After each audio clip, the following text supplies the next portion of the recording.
안녕하세요. 포춘본입니다. 오늘은 정말 흥미로운 시장의 미스터리를 하나 풀어보려고 해요. 지난밤에 미국 증시가 분명히 상승 마감했거든요.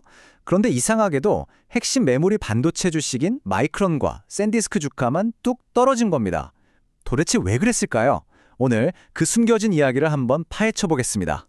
네, 바로 이거죠. 이게 오늘의 핵심 질문입니다. 아니, 시장 분위기는 좋았는데 왜 이 두 종목만 정반대로 움직였을까요? 여기에는 분명 뭔가 특별한 이유가 숨어 있겠죠. 자, 이 미스터리를 풀기 위해서 지금부터 저랑 같이 사건 파일을 하나씩 열어보시죠.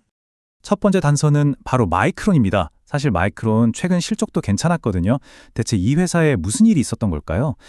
그 해답은요. 놀랍게도 마이크론이 발표한 아주 야심찬 미래 계획 안에 숨어 있었습니다.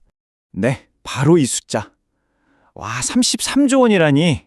어마어마하죠. 이게 마이크론이 앞으로 설비 투자에 쏟아붓겠다고 발표한 금액이에요. 시장이 예상했던 것보다 훨씬 더 공격적인 정말 통 큰 투자 계획이었죠. 그런데 말이에요. 이 좋은 소식 같은 계획이 오히려 시장에는 공포를 안겨줬습니다. 투자자들이 왜 걱정했냐면요. 크게 세 가지 이유가 있어요. 첫째, 아니 저렇게 엄청난 돈을 쏟아부으면 당장 회사에 현금이 부족해지는 거 아니야?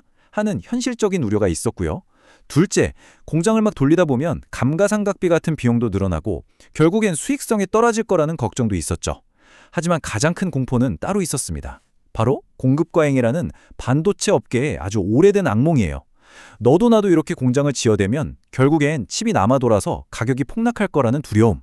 아, 이제 시장의 꼭대기에 다다랐구나 하는 강력한 신호로 시장이 이걸 받아들인 겁니다. 자, 이제 두 번째 사건 파일로 넘어가 볼까요? 바로 샌디스크입니다. 샌디스크의 경우는요, 마이크론하고는 완전히 다른 이유로 주가가 하락했어요. 여기서 핵심은 회사 자체의 문제가 아니었다는 점이에요. 4조 원. 이 금액은 뭐냐면요, 샌디스크의 전 모회사였던 웨스턴 디지털이 시장에 내다 팔기로 한 샌디스크 주식의 가치입니다. 갑자기 4조 원어치 주식이 시장에 쏟아져 나온다는 신호가 켜진 거예요. 이럴 때 우리가 쓰는 전문 용어가 바로 오버행입니다. 말 그대로 머리 위에 거대한 물량이 떡하니 대기하고 있다는 뜻이죠. 회사의 실적이나 가치랑은 아무 상관없이 갑자기 팔려는 물량이 너무 많아지니까 주가가 떨어질 수밖에 없는 상황이 된 거예요. 샌디스크의 하락은 순전히 이 수급 문제 때문이었습니다. 자, 그럼 한번 생각해 보세요. 마이크론의 투자 공포랑 샌디스크의 수급 문제. 이 두 개는 서로 별개의 사건처럼 보이잖아요.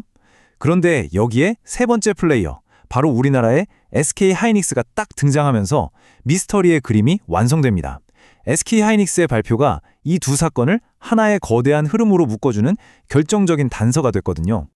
바로 이 지점에서 모든 조각이 딱 맞춰져요. 마이크론이 33조 원이라는 어마어마한 투자 계획을 발표한 바로 그 시점에 SK하이닉스 역시 미국 증시 상장을 통해서 최대 15조 원의 자금을 마련하겠다고 나선 겁니다. 시장은 이 두 소식을 보고 이렇게 해석한 거죠. 아, 글로벌 메모리 회사들끼리 무한 증설 경쟁, 그 무섭다는 치킨 게임이 다시 시작되는구나. 바로 이 거대한 공포가 업계 전체를 덮치면서 마이크론 주가는 물론이고 하필 이때 오버행 이슈까지 터진 샌디스크의 투자 심리까지 꽁꽁 얼어붙게 만든 겁니다. 자, 이제 모든 단서가 모였습니다. 마이크론과 샌디스크의 주가 하락은 단순히 개별 기업의 악재가 아니었던 거죠. 시장 전체를 뒤흔든 훨씬 더 큰 공포가 그 배경에 있었습니다. 네, 바로 이겁니다. 진짜 범인은 미래에 대한 공포였어요. 지금 당장 실적이 나쁜 게 아니고요. 마이크론과 SK하이닉스의 이 공격적인 투자 경쟁이 미래에 엄청난 공급 과잉을 불러와서 반도체 가격을 폭락시킬 거라는 바로 그 두려움이 시장을 먼저 덮친 겁니다.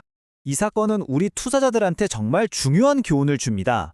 때로는 산업 전체에 대한 어떤 우려가 개별 기업의 좋은 소식보다 훨씬 더 크게 작용할 수 있다는 것.